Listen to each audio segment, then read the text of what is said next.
பதிவுத்துறையில் இணைய வழியில் வருகையில்லா ஆவணப்பதிவு என்ற முறை அறிமுகம் செய்யப்பட்டிருக்கிறது. இது தொடர்பான முக்கிய செய்தியை பார்க்கிறோம்.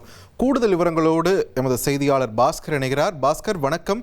இந்த வருகையில்லா ஆவணப்பதிவுன்ற முறைனா என்ன, இதனுடைய சிறப்பம்சங்கள் என்னென்ன, விரிவா பதிவு பண்ணுங்க. வழக்கமா நம்ம சார் பதிவாளர் அலுவலகம் போய் ரிஜிஸ்ட்ரேஷன் பண்ணுவோம். ஒரு வீடு வாங்குறது, விற்கிறது உள்ளிட்ட பல்வேறு நடவடிக்கைகளை மேற்கொள்ளும் போது நேரடியாக சென்றுதான் இதற்கான நடைமுறைகள் என்பது இருக்கும். ஆவணங்களை சரிபார்ப்பாங்க. சார் பதிவாளர் எப்போது நம்மளுக்கு அந்த டேட்டு நேரம் எல்லாம் சொல்றாங்களோ அதுக்கான டோக்கனை வாங்கிட்டு அதுக்கான நடைமுறைகள் தான் தொடங்கி அதை வெரிஃபை பண்ணி நேரில் சைன் பண்ணணும். ஆதார் கார்டு மற்றும் ஃபிங்கர் பிரிண்ட்ஸ் இதெல்லாம் வச்சுட்டு எல்லாத்தையும் வெரிஃபை பண்ணி தான் அதுக்கான நடைமுறை எல்லாம் மேற்கொள்ளப்படும்.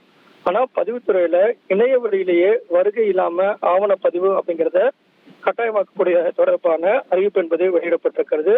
இந்த அறிவிப்பின் மூலமாக பொதுமக்கள் சார் பதிவாளர் அலுவலகத்துக்கு நேரில் செல்லாம எங்கிருந்தோ எப்போதும் அவங்க வீட்டுல இருக்காங்கன்னா அங்கிருந்தே வேணா 24 மணி நேரமும் 365 நாட்களும் இணைய வழியிலேயே இந்த பதிவை மேற்கொள்ளலாம், ஆவணங்களை பதிவை மேற்கொள்ளலாம் அப்படிங்கறதான் இந்த அறிவிப்பினுடைய சாராம்சமாக இருக்கிறது. ஆவணப்பதிவுக்கு சார் பதிவாளர் ஒப்புதல் அளித்தும் சார் பதிவாளருடைய மின்னணு, அதாவது டிஜிட்டல் சைனுவாங்க. அது மூலமாக அந்த ஆவணங்கள்லாம் சம்பந்தப்பட்ட நபரினுடைய அவங்க இணையதளத்தின் மூலம் பதிவு செய்து அந்த அடிப்படையில அவங்களுடைய அலைபேசிக்கு அதனுடைய டீட்டெயில்ஸ் எல்லாம் வாட்ஸ்அப் மூலமாக அனுப்பி வைக்கப்படும் அப்படிங்கிறதும் அறிவிப்பாக இருக்கிறது. அந்த ஆவணத்தை ஆவணதாரர்கள் தங்களுடைய அவங்களுக்கு வழங்கப்பட்டிருக்கக்கூடிய வழிமுறைகளை பின்பற்றி பதிவிறக்கம் டவுன்லோடு செய்து கொள்ளலாம். வருகை இல்லாம ஆவணப்பதிவு அப்படிங்கிற நடைமுறையை விரைவில் கட்டாயமாக்க முடிவு செய்யப்பட்டிருக்கிறது. முதல்ல இந்த விற்பனை மனை, அதாவது முதல்ல விற்பனையுடைய அடுக்குமாடி குடியிருப்பு, தமிழ்நாடு வீட்டு வசதி வாரிய விற்பனை ஆவணங்க, வங்கி மற்றும் அதன் கடன் ஆவணம், இதையெல்லாம் ரசீது இதெல்லாம் அவங்க சரியா வச்சிருக்கணும். அது மூலமாக இந்த சார் பதிவாளர் அலுவலகங்களுக்கு வராமலேயே பதிவு செய்யக்கூடிய நடவடிக்கைகள் இதன் மூலமாக மேற்கொள்ளப்படும். பொதுமக்கள் இந்த கட்டுமான நிறுவனங்கள், ஆவண எழுத்தர் மற்றும் வங்கிகளுடைய வழக்கறிஞர்கள் இதெல்லாம் இந்த பதிவுத்துறை இணையதளத்தையே அவங்க உள்ளீடு செய்து அதுக்கான நடைமுறையை மேற்கொள்ளலாம். இணைய இணைப்பு மற்றும் அங்கீகரிக்கப்பட்ட விரல் அந்த கைரேகை இயந்திரம் இதெல்லாம் அவங்க தொழில்நுட்ப ரீதியாக எப்படி மேற்கொள்ளலாம் அப்படிங்கிறதும், அதே நேரத்துல புகைப்பட கருவி வெப் கேமரா மூலமாக நம்ம எங்க இருந்தாலும் அதன் மூலமாக பதிவு செய்யக்கூடிய நடவடிக்கைகளும் மேற்கொள்ளப்படும். இதுக்காக ஒரு சந்தேகங்களை தீர்வு காணக்கூடிய தொலைபேசி எண்களும் வழங்கப்பட்டிருக்கிறது.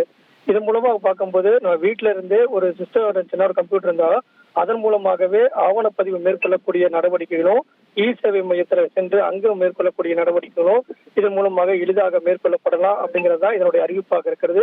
இதை நாங்கள் நடைமுறைப்படுத்த போறோம். இதை எப்படி நடைமுறைப்படுத்த போறோம் அப்படிங்கறத, இந்த ஆவணங்கள் எல்லாம் எப்படி பதிவு செய்யப்படணும் அப்படிங்கறத, அதுல ஏதாவது சந்தேகம் இருக்கா அப்படிங்கறதெல்லாம் ஒரு உதவி எண்ணெல்லாம் வழங்கப்பட்டிருக்கிறது. அதன் மூலமாக சார் பதிவாளர் அலுவலகங்களுக்கு செல்லாமலேயே வீட்டில இருந்தோ அல்லது இ சேவை மையங்களையோ இல்லாட்டி யார் அந்த கம்ப்யூட்டர் நல்லா ஆப்ரேட் பண்ண தெரியுமோ சார் பதிவாளர் அலுவலகங்களுக்கு செல்லாம எப்படி வீட்டுல இருந்தே டாக்குமெண்ட் எல்லாம் ரெஜிஸ்ட்ரேஷன் பண்றாங்களோ அதையெல்லாம் வச்சு பண்ணக்கூடிய நபர்கள் இருந்தா எளிதாக பண்ணலாம் அப்படிங்கிறது தான் இதனுடைய அறிவிப்பாக இருக்கிறது.